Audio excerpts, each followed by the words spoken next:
Hi everyone, I'm Tanaaz from foreverconscious.com and this is your weekly energy forecast for the week of January 29th. So this week we are heading into a new month, into February. A new month always brings a new vibration, and I will talk a little bit about what that vibration might be. I just want to also share that coming up at the end of this week on February 5th, we have the full moon in the sign of Leo. So a couple of energy shifts going on this week. The Leo full moon we will feel building as we get closer to it. The full moon does carry a little bit of volatility, a little bit of uncertain energy, a little bit of maybe recognizing what is no longer stable in our lives, maybe what we can no longer lean upon. Some of those issues might come up around this full moon.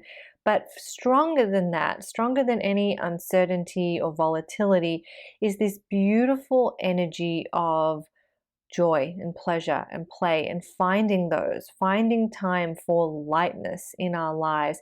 Leo is the sun. It is, that lion, that beautiful lion's mane, that fullness that we can show up in. And this full moon really encourages that. It really encourages us to shine our inner light, to connect with what makes us feel alive, to connect with ways to put our light out into the world. This full moon carries a confidence to it that hopefully we can breathe in, to find the confidence to shine in our own way, in our own lives, to, be bold and brave and to put our light out into the world, and to know that it's okay for our light to shine, to give ourselves permission to shine brightly. There is a lot of that harmony or vibration around this full moon, and I hope you can connect with that. I hope you can sit and think about what makes me feel alive, and then bring those things into your life more and share them with the world. So that energy radiates stronger than any of the other uncertainty or volatility that does come connected to this full moon. So lean into that, especially as we get closer to the full moon. It does peak on the 5th, but usually we tend to feel the full moon energies before they peak, whereas a new moon, it's the opposite. We tend to feel its energies after it peaks. February, as we get into the month of February, I kind of need to talk a little bit about what's coming up in March. March is a big month of cosmic shifts. Wow, it really is a powerful month. So if you think of March as this really big, powerful, bringing a lot of new beginnings, bringing the start of a huge new cosmic cycle, February then, in comparison, really is a month of completion, finishing cycles, completing things, wrapping things up. We have this sort of power move of Pluto into Aquarius and Saturn into Pisces, and both of them take place in March of this year, which is really special. Pluto moves every 20 plus years, and Saturn moves every 2.5 years. So to have them both in the same year, in the same month, you can see it just adds to the weight of it all. So before these planets make their big move, they're gonna want to finish the lessons, the journey that they have been working through in their current zodiac signs. So currently Saturn is in Aquarius. Currently Pluto is in Capricorn. This is big energy that is now coming to an end. So Pluto is a little bit of a different story, because Pluto will dance in and out of Capricorn for the next few years. But this is our first taste in March of this Pluto in Aquarius energy.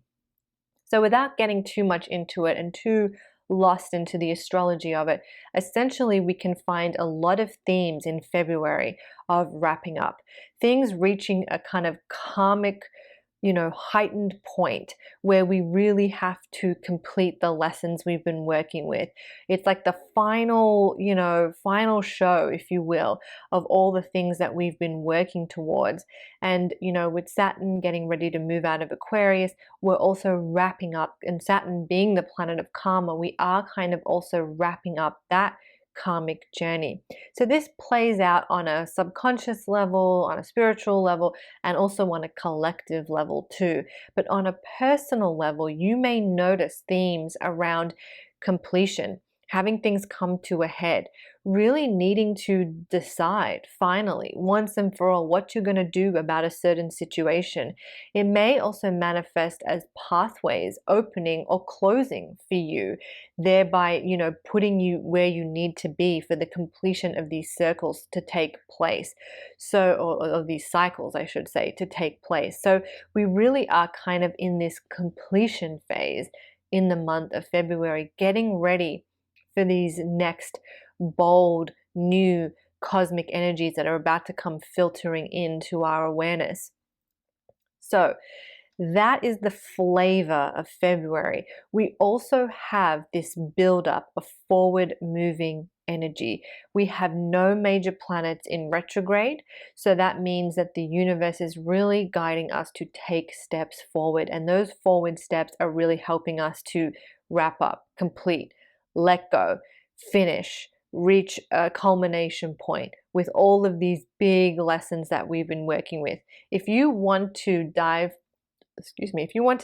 a little bit deeper into all of this, go back to foreverconscious.com and read Saturn in Aquarius. It will give you the dates and it will show you, okay, what was happening in my life at this time? What themes were unfolding for me around this time? What were the lessons of this Saturn in Aquarius for me? You can also, I don't have an article on the site about Pluto in Capricorn, but feel free to visit other sites, read up about Pluto in Capricorn. Pluto first entered Capricorn in 2008. What themes were going on for you at that time? Maybe hard to tell because Pluto is such a far energy and it really affects us on such a deep and subconscious level. But what points of Pluto is the planet of transformation, of death and rebirth. So what has died? What have you had to let go? What has been rebirthed in your life since 2008? I will be writing a new article about this Pluto in Capricorn cycle and where we're heading into with now Pluto moving into Aquarius, but stay tuned for that. It'll be out at a later date. But you can maybe, if you want to work with these cycles in your own life, what are some big life and death or death and rebirth cycles that have taken place for you since 2008? What have been really pivotal life changes that have unfolded for you since this time? And Saturn first entered Aquarius in December of 2020, I believe. So think about, what's been going on in your life since that time and how have you learned, how have you progressed since those dates. So you can work with them on an individual level. But even if you don't, just be aware that there are some big cosmic shifts happening in March, and February is really our month of honing in on all of those lessons and kind of preparing ourselves for these next amazing, beautiful chapters of cosmic energy. Never before have we experienced the vibration of Pluto in Aquarius in this lifetime. So that's going to be a pretty amazing. And it's been 29 years since we last experienced Saturn moving into Pisces. So beautiful. And some of you watching this may not have even ever experienced that because you're younger than that. So, once in a lifetime kind of energies or very, very rare energies, both coming our way in March, both happening in this year. So Saturn moves every 2.5 years. So, that's a little more, predictable, but having it coincide with the same year that Pluto is moving signs, having it coincide with the same year Jupiter and the lunar nodes, which are two other events coming up this year, it's pretty big. Actually, if you want to join me, I'm doing an astrology for 2023 workshop, and we're going to talk a little bit more about all these big shifts and changes. I'll drop the link below if you want to sign up for that. It's on the 31st, but if you've missed it or you can't make it on that day, it's a Zoom workshop. You can just get the recording and watch it at your own time. You can also head to foreverconscious.com and read up the astrology for 2023 article. I'll touch on it in that article as well. So a couple of resources there for you. But big energy, we're wrapping up, we're completing, we're heading to this full moon.